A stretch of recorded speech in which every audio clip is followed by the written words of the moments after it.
இது ஒரு சின்ன உதாரணம். சனத்தை இவங்க எப்படி ஏமாத்துறதுக்கு என்ன சொல்லிக்காங்கன்றால், நான் அந்த மீடியாக்களையும் பார்க்கல, நான் இதை பார்க்கல. ஆன்லைன்ல புக் பண்ணிட்டு வாங்கோ, அது 3500 நினைக்கிறேன். 3000 இல்ல 3500, 500 அப்புறம் கூட்டி இருக்கிறார். ஆன்லைன்ல புக் பண்ணிட்டு வாங்க, மேசியல் இருந்து சாப்பிடலாம்.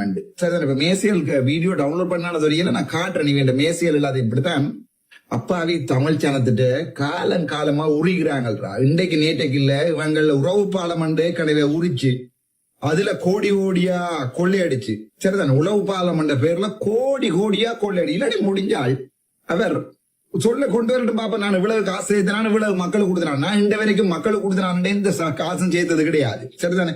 யார்கிட்டையும் போய் நான் மக்களுக்கு உறவு பாலம் காசு சேர்த்ததும் கிடையாது, கேட்க போறதும் இல்லை. முதலமைச்சரா வந்தா முதலமைச்சர் நிதியை நேற்று 9 மணிக்கு அரசியல் அப்டேட் ஒன்று போட்டிருக்கேன், போய் பாருங்க. சாணக்கியனுடைய பிரேரணை தொடர்பாக நாங்கள் கதைச்சினாங்கள். சிங்கள மக்கள் அதை எப்படி பாக்குறார்கள், என்பிபி அரசாங்கம் அதை எப்படி தடுக்குது என்றெல்லாம் நேற்று நான் ஒரு தெளிவான வீடியோட போட்டிருக்கேன். இன்றைக்கு நீங்க இந்த வீடியோவுக்கு பிறகு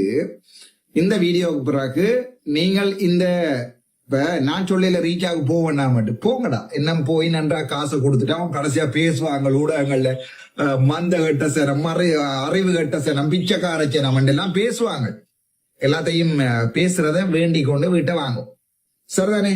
உங்களை காட்டுவாசியல் மாதிரியும் உங்களை பட்டி காட்டான மாதிரியும் நேற்று காய்ச்சிருக்காங்க. நேற்று இவங்க ஊடகங்கள்லயே மக்களை ஒரு பட்டி காட்டார் மாதிரி காய்ச்சிருக்காங்க. அதுல பேச்சு வேண்டி கொண்டு வாங்குவோம், அது பிரச்சனை இல்லை எனக்கு. ஆனா இந்த கேவலமான வேலையை சில நான்